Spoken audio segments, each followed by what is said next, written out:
Hello. Good morning, everyone. We're going to get started. So, seat.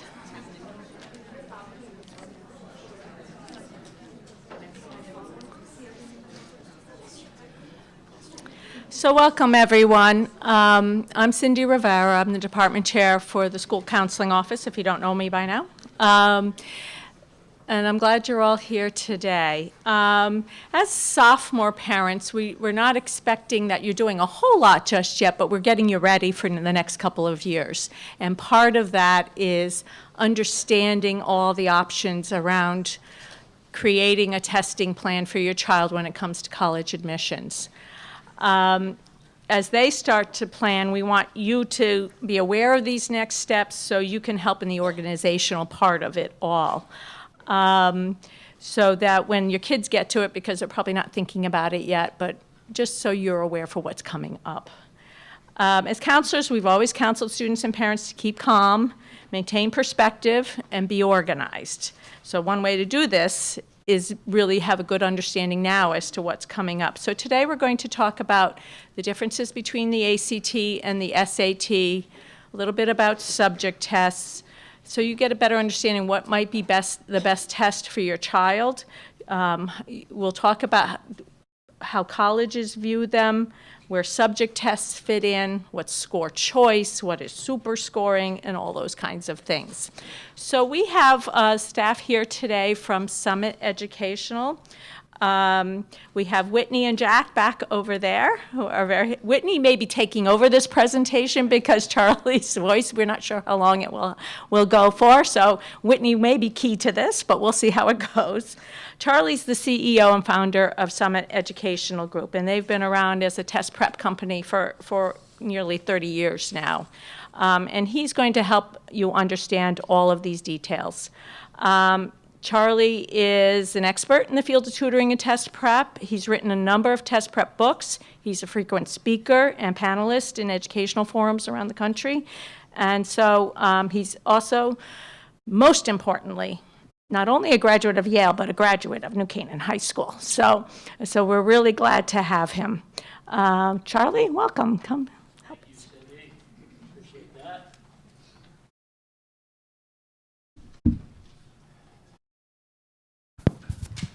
Okay, yes, everybody can hear me? Okay. All right, we've had, I don't know how many years we've done this now, maybe 4 or 5 years. It's a real thrill for me to come back to New Canaan and New Canaan High School.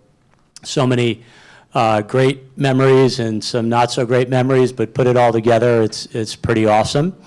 It really is an honor and a privilege to kind of be here speaking to parents of high school kids. And I also know it's not always easy to kind of motivate to get to these events, so I'm grateful for you guys being here as well. I thought I would start with what I call a morale booster. How many parents here took the SAT? How many took the SAT prior to 1995? Okay. All right, just have to be safe. So since that time, there have been 2 major sort of inflationary adjustments to the scale. And I thought it would be interesting, some of you might remember your scores, some of you don't, to see sort of what a score back then would be today. And I do this for a couple of different reasons. But so if before 1995, if you got a 900, that would be a 1090 today. 1,000 would be an 1170. So you're looking at a nearly 200-point difference. 1280 would be that 1,400. I remember that sort of being like the magical number when I was at New Canaan High School is 1,400. And then a 1,490 or better prior to 1995 would be a 1,600 today. So I do that for a couple of reasons. One, it might make you feel a little bit better when you hear these scores being bandied about among the kids about your own score, right? But probably more importantly, it's about context, right? It's a different time now, and the scores mean something differently from what they were when we all took the test. And I think that's important to keep in mind. And I think that's important to keep in mind just from a general college admissions standpoint as well, right? College admissions is more competitive, I think, than it's ever been.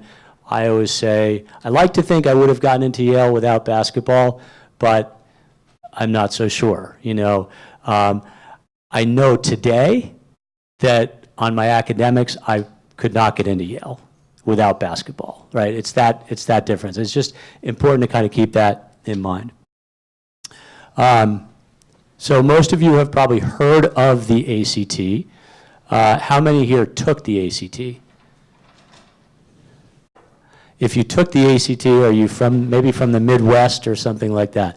So back in the day, the ACT test was very much a Midwestern test, also a little bit in the South. And there were colleges that just took the ACT. There were colleges that just took the SAT. And so there was this sort of divide. Nowadays, as you could tell from this graph, you have more students nationally taking the ACT than taking the SAT. So the ACT has permeated the entire country, including the Northeast and the West Coast, and so it is a viable option. And the most important thing to keep in mind, and this is something I have to kind of repeat to parents, is colleges that require standardized tests will take either the ACT or the SAT, and they view them equally. One is not inferior. They're equal tests. So I have three objectives here today. The first one really is, as Cindy referenced, is to get you started on creating a testing plan, and that's what this slide is about. There's nothing to do at this point, and I can't emphasize that enough, but it is a good sophomore year, especially as you get to the end of sophomore year, is a good time to think about what your testing plan is. So we'll get into that. Secondly, I want to give you a high-level comparison of SAT versus ACT, right? That's sort of the big question on everybody's mind. Should my kid take the SAT? Should my kid take the ACT? And then thirdly, and most importantly, is to have you leave here today feeling a little bit more knowledgeable and a little bit less anxious about this process, right? This can be there can be a lot of anxiety around this whole thing. And so I try to lower the temperature a little bit on that. As my friend Drew likes to say, my colleague Drew, no student ends up in a van down by the river based on a test score, right? So it's kind of keep perspective, maintain perspective. I can tell you, and you guys probably have similar experiences. When I was at New Canaan High School, I never did test prep, certainly didn't even think about a testing plan, and I can assure you my parents never attended any kind of a session like this, much less sophomore year. So times have changed. There are more moving parts. Probably the biggest one now, you have SAT and ACT. So I do think it is important to have a testing plan. And then when you have a plan, you're going to be less stressed about the process. And when you have a plan, then that plan can change if needed. When we talk about a testing plan, these are the things we're talking about. So which tests should I take? And mainly that's going to be SAT, ACT, but that also might involve subject tests. When should I take them? So nowadays, College Board and ACT offer these things throughout the year, including the summer. So you have many options, and you sort of want to choose what's optimal. And then how and when do I prepare for these tests? So those are the elements of a testing plan. There is no one right way to do this, right? If there were, you'd just give you a handout and say, go to it. But there are best practices, and I'm sure there's a best plan for your situation.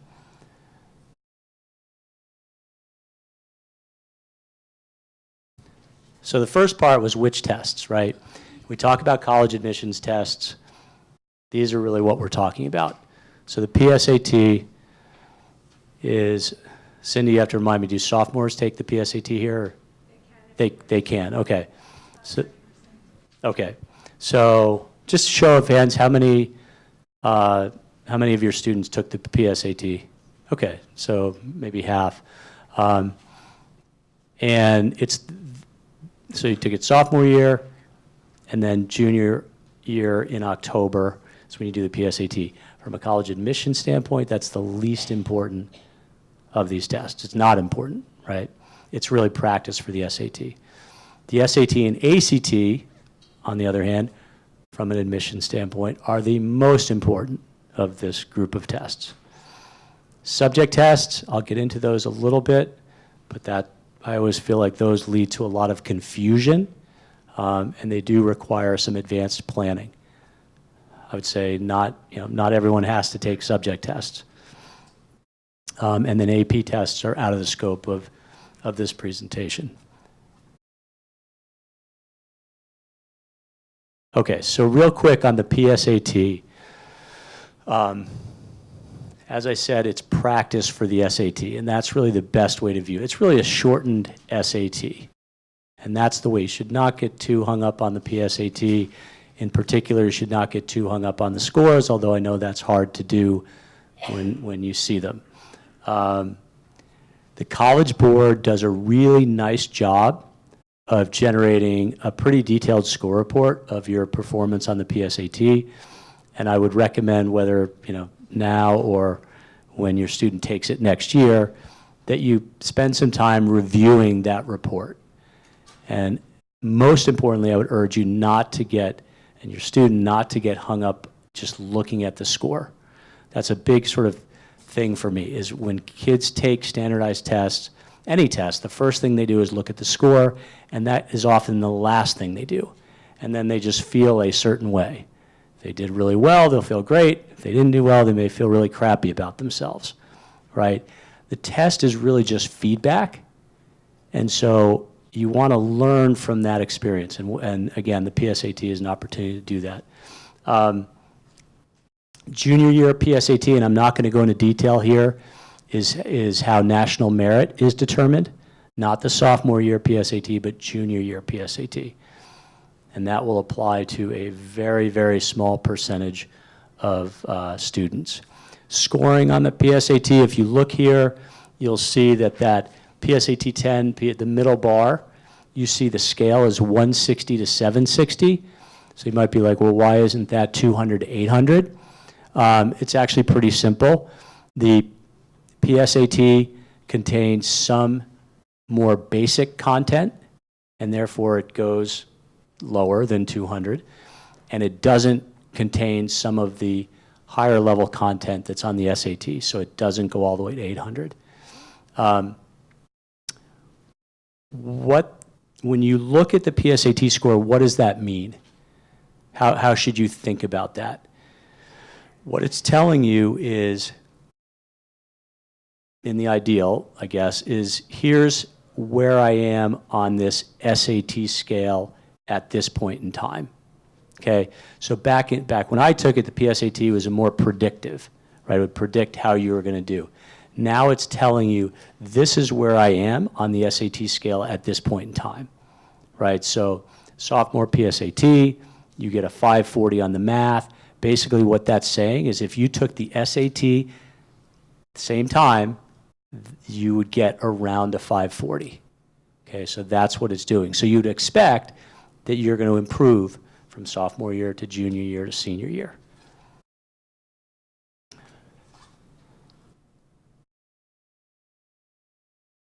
Okay, so these are the results of a survey that an organization called NACAC does. I think it's every other year.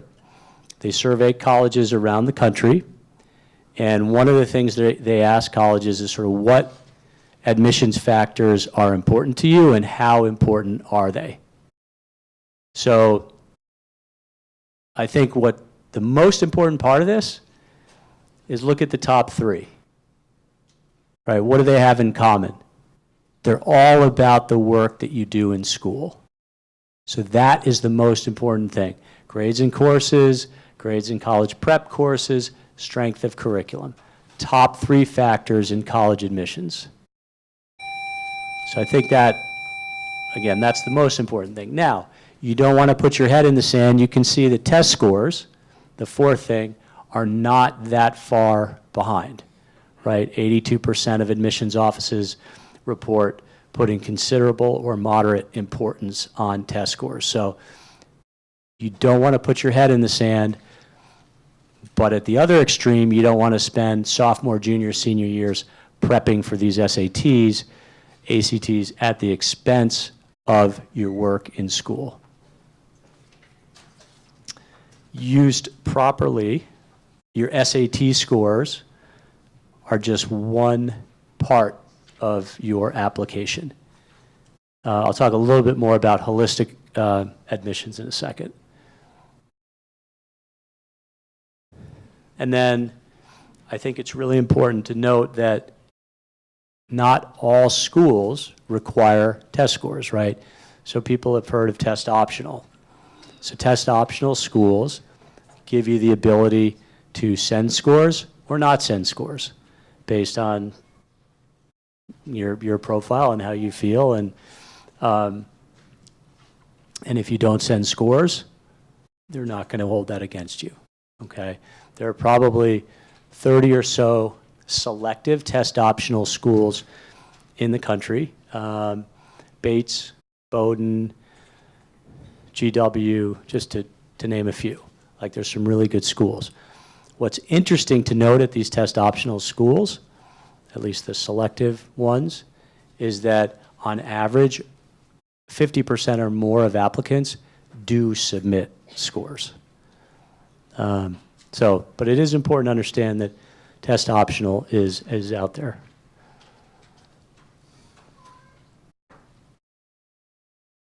Okay, so why do we even have the SAT and ACT? You know, we just talked about how grades and coursework and stuff is the most important thing from a college admission standpoint. And probably most of you know the answer to this, but let me go through it. Right, grades are an imperfect tool from an admissions perspective for a couple of different reasons. One, grades vary, right? They vary from teacher to teacher, from school to school, state to state, country to country, right? We now have lots of international applicants, right? So for them to, I mean, colleges are going to know New Canaan High School pretty well, but they might not know a rural school in South Dakota very well, right? So how do they make that comparison? The second reason that it's an imperfect tool is grade inflation. And if you look at the last 30 years, can't speak for New Canaan, there's been tremendous grade inflation to the point where the vast majority of students are getting A's and B's. So if you imagine being an admissions person, how do you make those, how do you distinguish, right? How do you distinguish between an A minus and a B plus? Everybody's kind of condensed into that grouping. So SAT and ACT provide a common baseline, right? 200 to 800, 1 to 36 on the ACT scale, and a consistent, reliable curve year over year, right? So they know what, if you get a 650 in math, they know what that means. If you get an 18 on the ACT, they know what that means. They know what that means sort of in terms of where it puts you with all students. And that's something they can rely on. So that is why these tests exist and are useful to college admissions people. Again, admissions these days is holistic, and they're looking at all factors. Used properly, the SAT or the ACT scores is really just used to complement GPA and all the other different factors, right? All goes into the mix.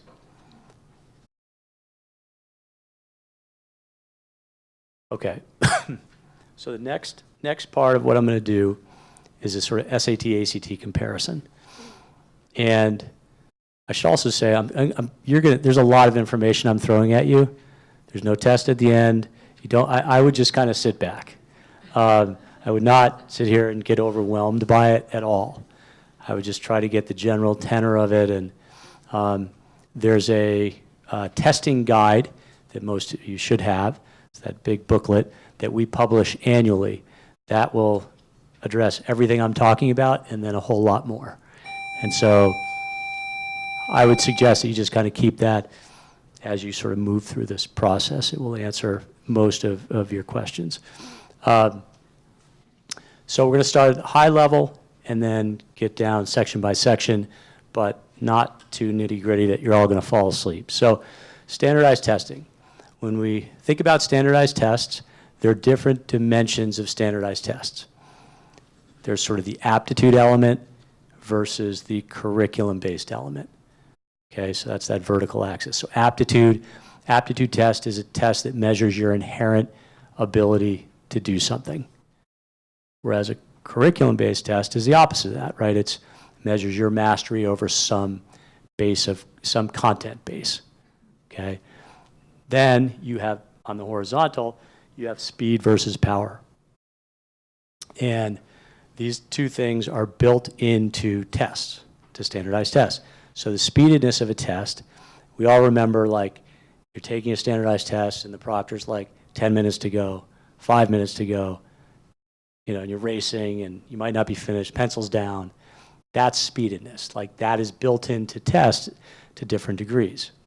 The power of a test, or the power of a test item, refers to the absolute difficulty of the test item, right? Speed versus power. The ACT and SAT, the SAT changed recently. I'm sure some of you know that, a couple years ago. And it was, especially like when we took it, it was very much an aptitude test. You might remember like analogies or quantitative comparisons. Those are very sort of aptitude type questions.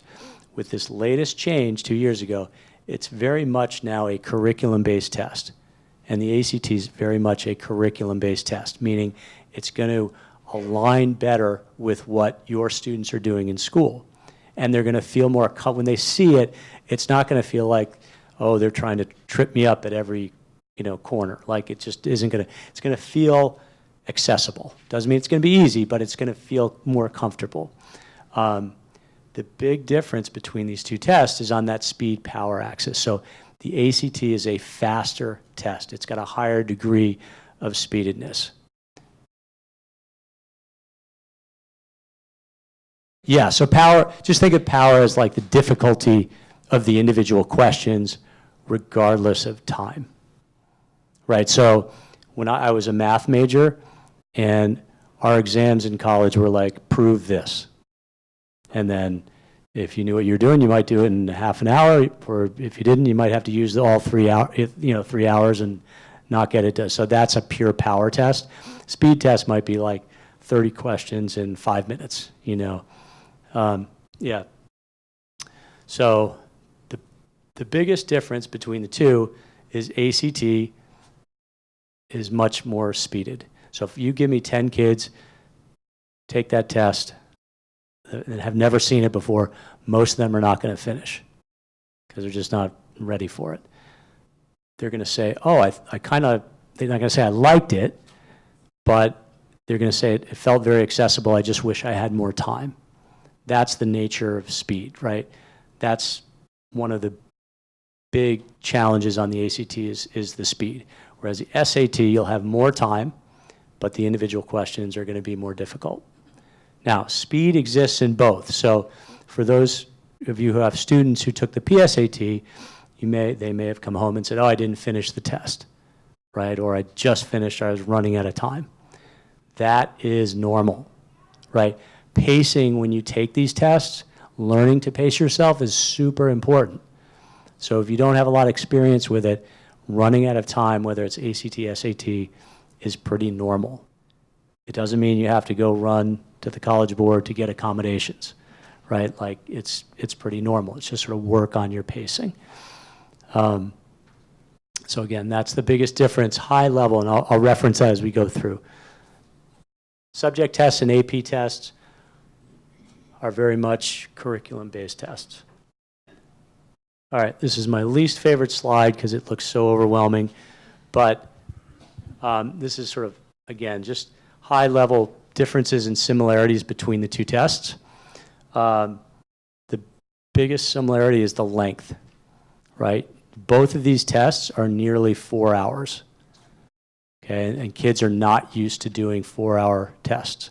So this is where I always chime in and say one of the best things you can do from a practice standpoint on your own is to take practice tests. You would never go out and run a marathon without training, right? That's what this is like. You know, if you don't, inevitably, if you look at a kid who's never done it, does a 4-hour test, you'll see deterioration through that test, right? So it's really important to take practice tests. And I'll just say, our office is on the backside of Walter Stewart's. Every Saturday and Sunday, we offer free opportunities to come in and take full-length proctored practice tests. And again, just to reiterate this, it's not just to come in and see the score and feel a certain way about yourself. Take the test, okay, you get your score, and then you'll get a nice score report, tell you which ones you got wrong, right? It gives you a whole lot of analysis. And then you want to kind of look at that and try to learn from it. So they're both really long. They both have essays at the end, which get scored separately from the actual test, and actually are not considered all that much in the application process. And generally speaking, they're testing the same content. Math, arithmetic through like basic trig, reading, it's basically reading comprehension, and then writing and language, which is like grammar, punctuation, sentence structure, that stuff. And then they both hit science a little bit, but I'll talk about science a little bit down the road. Differences, you'll see the SAT, it says math, no calc. That's not calculus. That's calculator. So the math on the SAT, there are 2 sections, one of which does not have a calculator. It does not allow you to use a calculator, I should say. And anecdotally, that's the math section that kids struggle with because they're not used to not having a calculator. Science, ACT has a dedicated science section.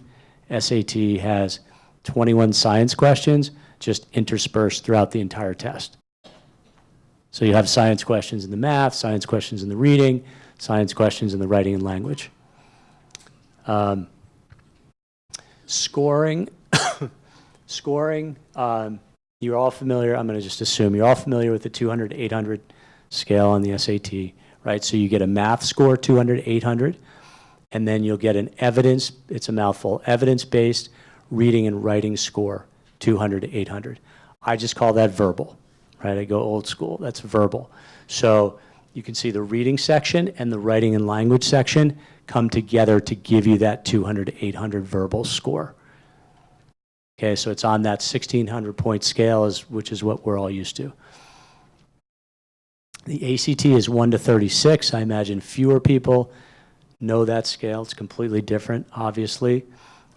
Each section, English, math, reading, science, again, writing is scored separately in both. You get a 1 to 36 score. And then those 4 sections are averaged to give you your composite score. So if you were to get 24 English, 24 math, 24 reading, 24 science, the average of 4 24s is 24. That would be your composite ACT score. And so then colleges have what's called a concordance table. And that allows them to kind of compare the SAT score to the ACT score. So we have a sample. I don't know if those are the pages, but in that booklet, there's a sample concordance table. And then the essays are scored separately. Another thing on scoring I should mention is both tests are rights-only scoring, which means you don't get penalized for a wrong answer. So very basic tip is you never, ever leave a question blank on these tests. You're hurting yourself if you leave a question blank because there are only 4 answer choices, so you have a 1 in 4 chance of getting it right. I'll take one question, but I should have said to hold them till the end. Yep. I'll talk about that. More and more so is the shorter answer. More and more so. Okay, now we're going to dive into the sections, and I'm going to try to do this fairly quickly. So the writing and language on the SAT corresponds to the English on the ACT. They're tested very similarly. Basically, you're given a passage. This is a very short version of a passage. And then you're asked to revise and edit that passage through multiple choice, essentially. So it's, remember I talked about how these tests are curriculum-based? It's very much like revising a draft of an essay that you've written. So there's going to be a ton of questions on grammar, right? So that first one, number 8, is a subject-verb agreement question, right? Does it need a plural verb or a singular verb? Number 9 is punctuation, needs a colon. So grammar, punctuation, sentence structure, all of that stuff is tested on the writing and language and English. Very, very, very similar. The biggest difference is that the essays on the SAT are higher complexity. The essays on the ACT are like high school written essays. And again, you're through multiple choice, editing, and revising. And then timing, so you can see at the bottom there, on average, 48 seconds per question for the SAT. On this section, 36 seconds per question on the ACT. So remember I said the ACT has a higher degree of speededness. So the SAT has a higher degree of power. So in general, SAT questions are going to be a little bit harder, but you're going to have more time to do them. Reading. So both sections are called reading on the SAT and ACT. Probably the biggest difference, and I think you guys will remember, when I took the SAT, antonyms, sentence completions, analogies, and then reading comprehension. So those first 3 were all vocabulary dependent questions. That's gone. Okay, so reading is reading. It's all reading comprehension. And it's a bear. So the SAT is 65-minute section of straight reading comprehension. And then so passage and then questions, passage, questions. 1 question per passage will probably be a vocabulary and context question. So that's how they incorporate vocabulary. But the reading comp, much, much bigger now than vocabulary.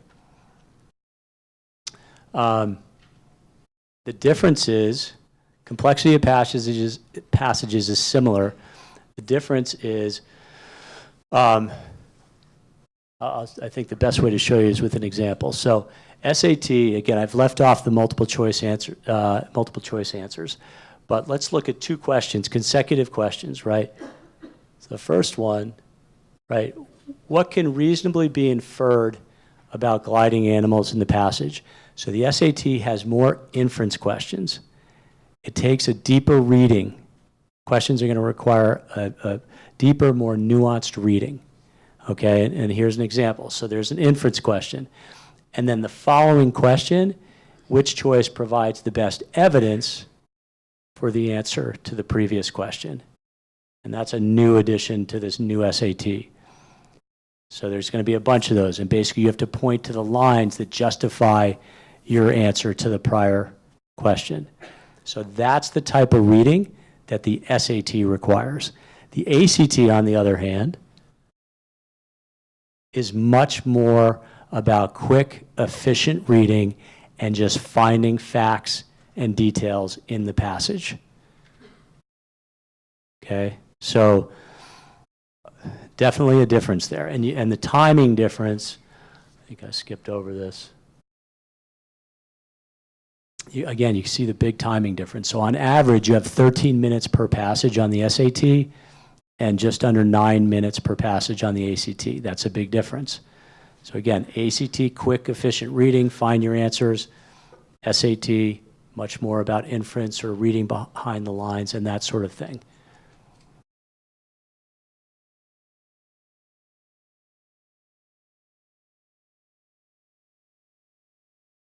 Okay, math. Let's see. So again, SAT, you have 2 math sections, one of which is no calculator. The other section you can use a calculator. ACT, you can use a calculator. So that's a big difference. Generally speaking, they're testing the same range of topics, arithmetic to basic trig. The ACT tests these topics at a very broad and shallow level, whereas the SAT focuses in on, for instance, algebra and tests it at a deeper level. So again, you can kind of see this theme, right? The SAT, again, more power, testing things at a little bit of a deeper level, requiring a little bit more time. So 60% of the SAT is Algebra 1 and Algebra 2. Big focus on linear equations and linear inequalities. Algebra on the ACT is only 30%. And again, you can see the timing difference, right? 83 seconds per question on average for the SAT, only 60 seconds per question on the ACT. So I'm going to show you 2 questions. You're not going to have to do them, but I am going to make you listen to me read them because I think you get a sense for what it's like for a kid, right? So the graph of the this is the SAT. The graph of the linear function f has intercepts at a0 and 0b in the xy plane. If a plus b equals 0 and a does not equal b, which of the following is true about the slope of the graph of f? So that's just not immediately accessible, right? In large part, the language is challenging and there are variables, right? There are no numbers. It's all letters and terminology. And so that will trip kids up. In reality, this is not a super difficult question, but it takes a little bit of doing. It takes a little bit of thinking. And that's what the SAT is going to ask you to do. That's a slope question. Now we'll look at a similar, well, not similar, but another slope question on the ACT. If 2 lines in the standard coordinate plane are perpendicular and the slope of one of the lines is 3, what is the slope of the other line? Now, I don't think there are any students here, but your students, for the most part, would be able to answer this question in like 3 seconds. Because they know, if I've got a line and I know the slope of the perpendicular line is the negative reciprocal of that line. You might not remember that, but for them, so my point is, concrete numbers, it's quick. That is the ACT, right? Whereas this SAT question, again, just requires a little bit deeper thinking and doing. And those 2 questions, I think, sort of encapsulate the difference in the math. Was the answer C? Yes, you got it. I couldn't let that go. Science. Okay, so ACT has a dedicated science section. The SAT, when they changed, they mimicked the SAT a bunch. But one thing they decided not to do is add a science section. So instead, they sort of force-fed 21 science questions throughout the test. Common to both tests is you don't have to, except for a few questions on the ACT, you don't have to bring in outside science knowledge to the test. Okay, and I'm the best example of that. Like, I can't remember a lick of science, but when I do ACT science, I can do very well. In fact, it's a little bit like looking at a foreign language for me, but I can do very well if you know sort of how to approach it. So you don't have to bring biology, chemistry, physics into it, okay? Except for a few questions on the ACT, like you might have to know what photosynthesis is or something like that. The biggest challenge on ACT science is the speed and just not getting overwhelmed. Okay, so this is part of what's called a science passage. And so there might be this crazy looking graph, there might be a table, there might be a passage. And I look at this, and I'm telling you, students will look at this, and they're like, I don't know what a lithosphere is. I don't know what a asthenosphere is, but it doesn't really matter, okay? I wish I had a pointer, but I don't. So there's a question. It says, according to figure 1. So there might be multiple figures in this passage. I'm just showing you one graph, so you can imagine how overwhelming it is to look at a whole passage. So you find figure 1, the temperature of the outer core. You find temperature, that vertical axis of the outer core. You find outer core is approximately between what and what. And we sort of go through this exercise by eliminating, right? So there's your outer core. And you can see the temperature sort of falls. So if you can identify what you're looking for, ACT Science is about being able to look at a confusing maze of information and pulling out what you need. About 70% of the information in an ACT Science passage is not needed, okay? Okay, so you've now, I don't know how many people are familiar with the Boston Marathon, but there's something called Heartbreak Hill. You run like, I think like 3/4 or 4/5 of the marathon, then you get to Heartbreak Hill. This is kind of what the essay is like, right? You've done like 3 hours of multiple choice testing, and now you have to write an essay, okay? I'm not going to go into a lot of detail here because the essay is not considered much in the admissions process. Some schools require it, some schools recommend it. But so when you register for an SAT or ACT, you can opt not to do the essay. Do the essay, because you don't know where you're going to be applying. Do the essay, and you want to do your very best on it. All right. Both essays are not, they're difficult assignments. Both have to do with argumentative essays. The ACT asks you to write an argumentative essay, whereas the SAT asks you to analyze an argumentative essay. That's called rhetorical analysis. So you read an argument, and then your essay is basically writing how well did this author make his argument or her argument, and what sort of tools did he or she use to do so. And that's rhetorical analysis. And the essay is scored separately. ACT, it's on a 0 to 12 scale. They're scored by people like us. A little scary, but, and the SAT essay, reading, writing, and analysis. So it's scored in 3 dimensions, and each one of those you get a 2 to 8 score. All right, so just review. SAT questions, generally speaking, are going to be more challenging, require a deeper understanding, narrower focus of skills, but you're going to have more time per question.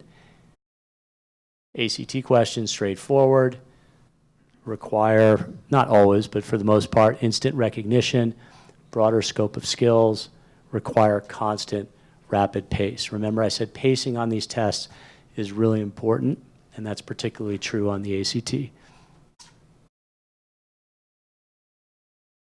Okay, so you've done all this. You probably wanted me to give you some formula. Here's how I figure out whether my kid is SAT or ACT. I can't do that. If I give 10 kids both of these tests, 7 or 8 of them are going to score the same on both. And that's basically just saying the tests are doing what they're supposed to be doing.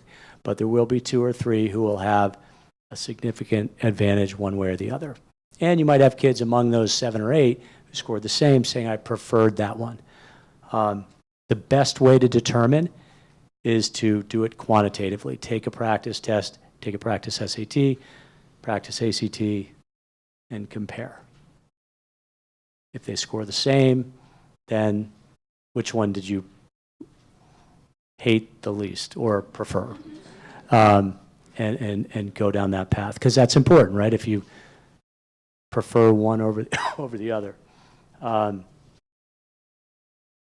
I would say that this is not do or die, right? This decision, I've seen parents get really hung up on this decision because you know, you can go down one path and then later on you could switch if you have to, right? You could go down the SAT path and then deviate from that. Okay, I'm going to take a quick sip of tea here.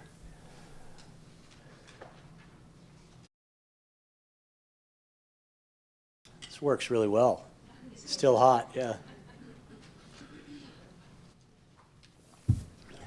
Okay, subject tests. So I started by saying these tests lead to a lot of confusion, and the guidance department here is going to hate me, but I'm going to tell you, you want to work with them to figure out what subject tests to do, or if you even have to do subject tests.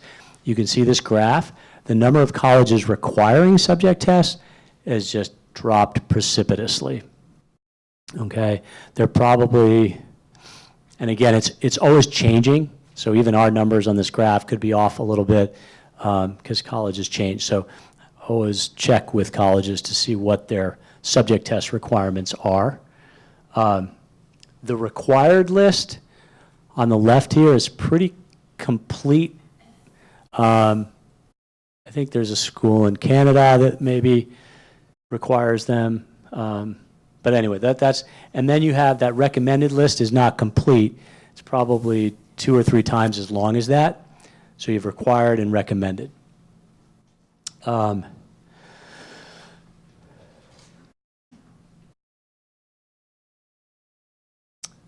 So required by only the most selective colleges. Not all subjects. So subject tests are given on the same dates that the SAT is given. You cannot do SAT and subject tests on the same date. You would pick one or the other. You can take, subject tests are an hour long, and you can do up to 3 on a given test date.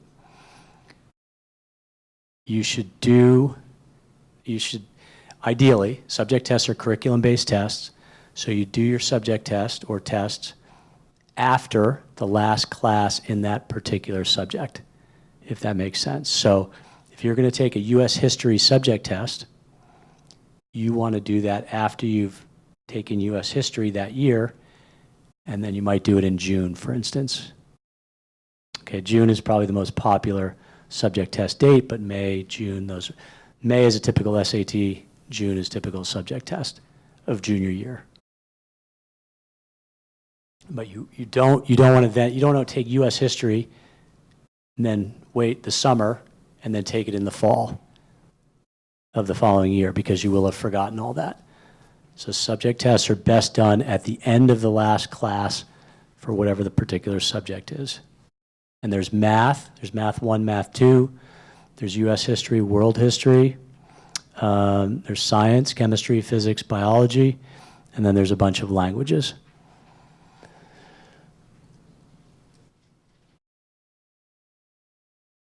Okay, when should you test? So in general, typical sequence would be junior year. In October, you're going to take the PSAT. Then what I like to see, what I would recommend for the vast majority of families, is sometime between December of junior year and June of junior year to test twice. So before that, you kind of want to pick a path. Am I going to take the SAT? Am I going to take the ACT? So if it's the SAT, you're going to go, then what I'm saying is PSAT in October, and then between December and June of junior year, you're taking the SAT twice. And then fall of senior year is kind of on an as-needed basis. I always like to tell students you're going to test in senior year just to build that expectation in. So that's typical. You will hear often, particularly in a town like New Canaan, how my 5th grader has started test prep.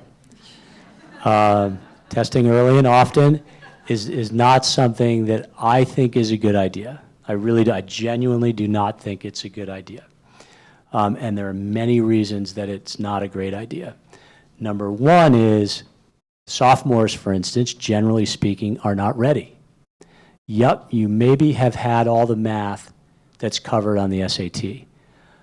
But and I know you know how to read, and I know you know how to write. But all of that stuff is going to get better and better and better as you go through. These are curriculum-based tests. And at a school like New Canaan, which has a rigorous curriculum, you, just by being in school, are going to continue to improve. If you look at the statistics from the College Board, right, kids score the best fall of senior year. Next best, spring of junior year. And that's just time in school, okay? So if you test sophomore year, you then run the risk of like deflating confidence, right? That can be a big deal. And if you really start early and often, you risk burnout. I will tell you, you also get diminishing returns. If you take a test 5 times, the amount you go up is going to get to basically like 0, right? You can't get water from a stone, right? And that's, again, College Board has statistics on that as well. So imagine, if you ran a race, starting early and often, basically you're deciding to run a lot more than another person who starts, say, post-December junior year, but you're going to finish at the same time. I don't know if that analogy works. I thought of that this morning. But testing early and often, I just think that's, again, not a big proponent of that. All right, real quick, score choice. How many people know what score choice is? Okay, so a few. Score choice is a testing agency policy, College Board, ACT. Basically says you own your scores. You can decide which scores you want to send to colleges. So if you take an SAT 3 times and you did horribly on 2 of them and well on 1, you can choose just to send that 1. If you just bombed 1 of them and did well on 2 of them, you could send just those 2. That's score choice. Most schools abide by score choice. You can see in the left there are a few who don't and will ask for all scores. For the most part, they're asking for all scores on either the SAT or ACT side, depending on which you want to submit. That is a very small list of schools that abide by score choice. Most schools abide by score choice. Does that include subject tests? Yes. Yep. Super scoring is a college admissions policy, and basically super scoring is what college admissions will do if you submit multiple sets of scores. They will take your highest math and your highest evidence-based reading and writing or verbal, and that becomes your super score. So I'll just show you how this works. So here's a kid who took 3 SATs, right? May of junior year, kid got a 650 in math. That was the highest. October of senior year, reading and writing, that was 640. That was the highest. If you submitted all three of those, your super score, what colleges would consider would be the 640 and the 650 for a 1290. And you can see that your super score is better than all of the individual test scores. So that's super scoring. And you can count on super scoring. It's obviously in the student's best interest. It's also in the college's best interest because it helps their selectivity and rankings and all that stuff. So they have a selfish interest in doing that as well. This woman asked about ACT. Not all schools will super score ACT, but that is an increasing trend. And I would say most schools do super score ACT now. All right, I'm winding down. So I'm not going to talk a lot about test preparation. There are lots of different ways that you can prepare for these tests. The 3 most important things to think about when you're prepping, whether you're doing it on your own or with somebody, is content mastery. So people always say, oh, well, I'm not a good test taker, and that person's a good test taker, and that's why that person did well. Most often, the kids who score high are the kids who have a good grasp of the content, right? That's the most important piece. Strategy is definitely a key piece of taking these tests, and that helps you to get the most mileage from your particular skills, and then practice tests I think are a super important part of the process. Okay, guiding principles, and then we're done. Most students will score the same no matter what test they take, SAT or ACT, but it's worth looking for a student's best test. Prepping for one test helps prepare for the other. So with this latest change to the SAT, there's a lot of content overlap. All right, so I'd never recommend prepping for both at the same time, but if you're going down one path and then you decide you want to take the other, you just kind of have to fill in the gaps.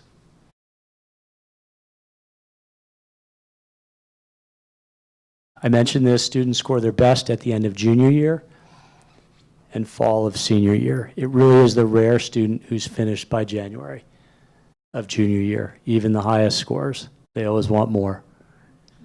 And then a good testing plan prioritizes schoolwork over test prep. Testing early and often is generally not sensible. Lastly, please maintain perspective. I know it can be an anxious process, but at the end of the day, it is just a test. And with that, I will conclude. Do we have time for questions? And I don't know if people have questions. Yes? Do you consider, when you said take 2 tests during the spring of junior year, do you consider that Connecticut, SAT at school, one of those two? Or? If you're going down the SAT path, I would say, yeah, if you're going to, the Connecticut test doesn't have the essay. I think you could go either way on that, yeah.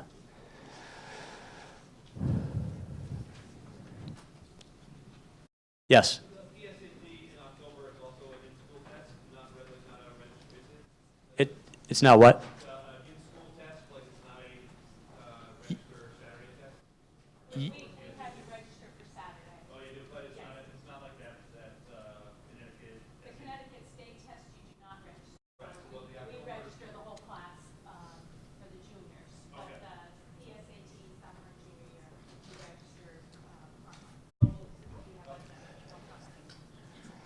Yes. This may be hard to answer, but you grab on the schools that require request SAT subject test. I think that's almost phased out, or are we just going to wait to see how long that? That subject test might be phased out? Yeah, the question is about subject tests and wondering if they're going to be phased out or if schools overall are just not going to require or recommend them. I mean, again, the trend is in that direction, but there still are, again, like 10 or so schools that are requiring them and maybe 25 or so that are recommending them. And if a school is recommending them, you probably want to send them, and they happen to be, I'm sure, schools that kids from New Canaan High School will be applying to. Yes?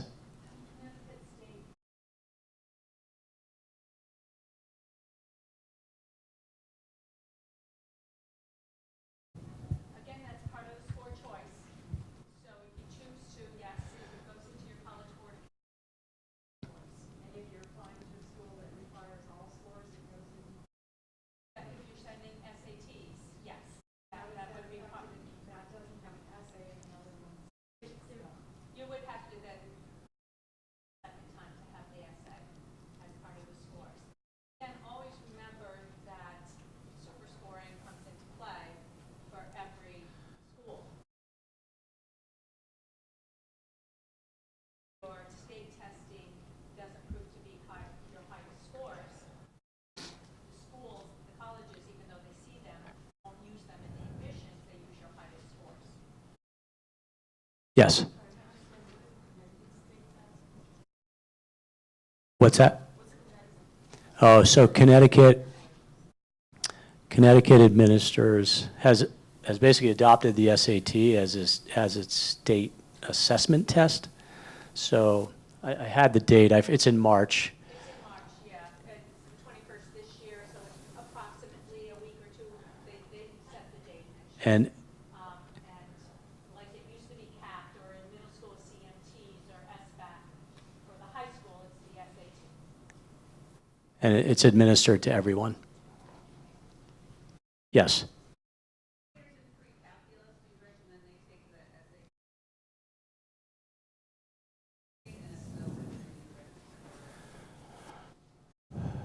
For a 10th grader in pre-calc, would you do, so there's math 1 and there's math 2.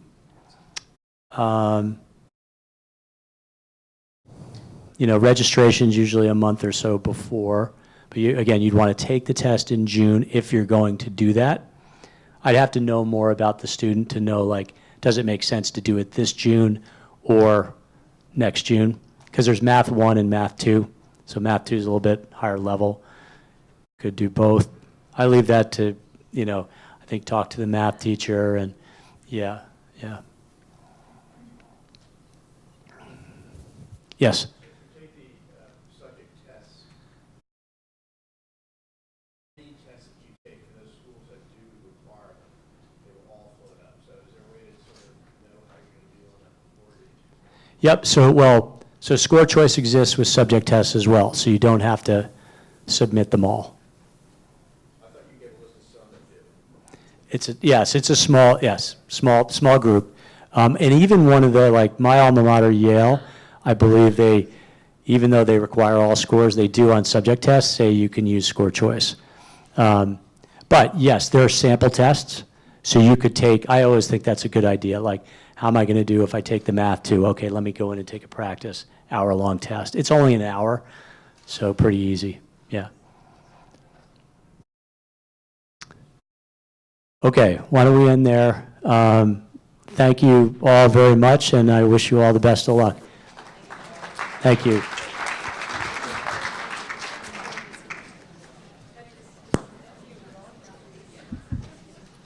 you very much. You got it.